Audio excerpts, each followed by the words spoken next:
the European Union is hurting right now. We have energy prices skyrocketing. They're out of control right now. You have Germany, the German chancellor in Canada a few weeks ago, begging for Canadian energy. And the prime minister says, there's not a business case for him. Well, okay, Tips, the market's ready to put money into this. The investors are ready to put money into this. We need to get our energy to market. We need to get it to the East Coast. Justin Trudeau, again, it's not market forces, it's government putting down the industry. I don't know that Justin Trudeau would know what a business case was if it bit him in the you-know-what, because there's a massive business case for it. The very day that Russia invaded Ukraine, they said no to the LNG plant in Quebec. The very day, the LNG plant in Quebec, we've got two proposals for LNG plants that have been on the books, one in Nova Scotia, one in New Brunswick, for years that they have been stonewalling against. If they hadn't been stonewalling for 7 years as government, we'd have the pipelines built to the East Coast and be able to supply and solve Europe's issues. They're talking about people having to see in Britain, their heating bills going up £300 a month.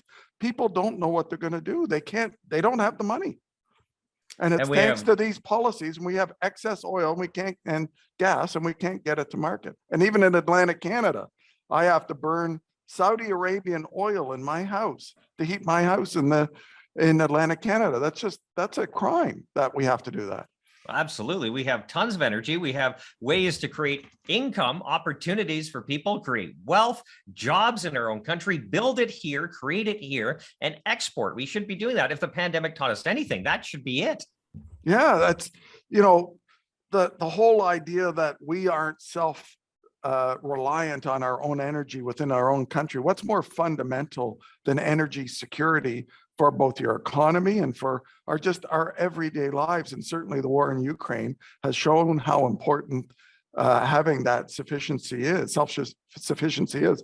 So the idea that we can't build pipelines because we've got still in place this no tanker bill, no pipeline bill that prevented anything from coming to the East Coast. Make no mistake, that's why it's there. Wasn't meant to provide better environmental input. It was meant to stop capital from coming to Canada, and from us in the East Coast having, again, like I say, we don't have any pipeline and we don't have oil and gas in Atlantic Canada.